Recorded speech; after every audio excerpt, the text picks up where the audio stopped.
BC ప్రజలందరికీ BC intellectuals forum ఉమ్మడి వరంగల్ జిల్లా తరఫున, అట్లాగే ఉమ్మడి వరంగల్ జిల్లా బీసీ ప్రజలందరికీ కూడా మా విజ్ఞప్తి ఏమిటంటే, కొన్నేళ్ల నుంచి దగాపడ్డ బీసీ సమాజానికి చిరంజీవి సారు ఊపిరిలూది ఉద్యమాన్ని ఒక మలుపు తిప్పడం జరిగింది. ఆయన ఎంటర్ అయినప్పటి నుండి రాష్ట్రంలో ఒక వేవ్ లాగా బీసీ ఉద్యమం వచ్చింది. దాని ఫలితంగా మనం గ్రామ పంచాయతీల్లో, తర్వాత మున్సిపాలిటీల్లో జనరల్ సీట్లలో కూడా పోటీ చేసి 51 నుండి 61% వరకు సీట్లు గెలుచుకున్నాం. ఇది ఇంతటితోటి ఆగదు. ఈ ఉద్యమాన్ని విస్తరించడం, ముఖ్యంగా ప్రజలందరిలోకి ఇది తీసుకెళ్లడం అనేది మనమెంతో మనకంతా. అట్లాగే హిస్సా, ఇజ్జత్, హుకుమత్ అనే నినాదాలని రూపొందించి ఒక కండువాను కూడా తయారు చేసినారు, అఫీషియల్ కండువా.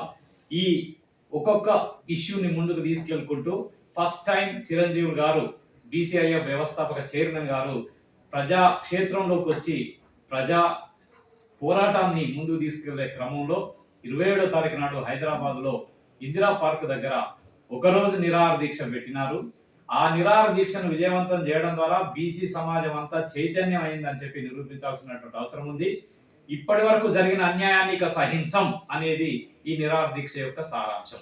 అట్లాగే సమన్యాయం కోసం మనందరం కూడా కలిసికట్టుగా పోవాలి. అందుకోసం ప్రయాణికం, బీసీ ప్రయాణికం పెద్ద ఎత్తున తరలి వచ్చి ఆ నిరాహార దీక్షను జయప్రదం చేసిస్తారని చెప్పి విజ్ఞప్తి చేస్తున్నాం.